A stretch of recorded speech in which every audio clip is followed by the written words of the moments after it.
Friend, YouTube video ভাইরালের জন্য এই ভিডিওতে আপনাকে 3টি উপায় বলবো। এর মধ্যে 2টি উপায়, সে আপনি নতুন ক্রিয়েটার হন বা পুরনো ক্রিয়েটার হন, অবশ্যই সবাইকে ফলো করতে হবে, নাহলে আপনার ভিডিও ভাইরাল করা অনেকটা কঠিন হয়ে যাবে। তা চলুন বন্ধু, প্রথম উপায়, আপনার ভিডিওর জন্য ভালো টাইটেল লিখতে হবে। দেখুন, একটি ভালো টাইটেল লেখার জন্য আপনি একটি কাজ করতে পারেন।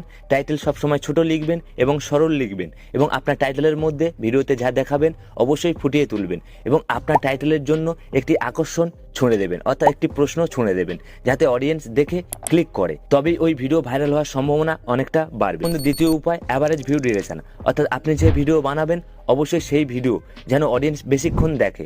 বন্ধু মনে রাখবেন, আপনি যদি 1 মিনিটের ভিডিও বানান অবশ্যই অডিয়েন্স যেন ওই ভিডিও 40 সেকেন্ডের উপরে দেখে, তাহলে ওই ভিডিও ভাইরাল হওয়ার সম্ভাবনা অনেকটা বাড়বে। এবার আপনাকে 3 নম্বর উপায় দেখাবো। প্রথমে আপনি ওয়াইট স্টুডিও ওপেন করে নিন। ওপেন করার পরে অ্যানালিটিক্স এই অপশানে আপনি চলে আসুন।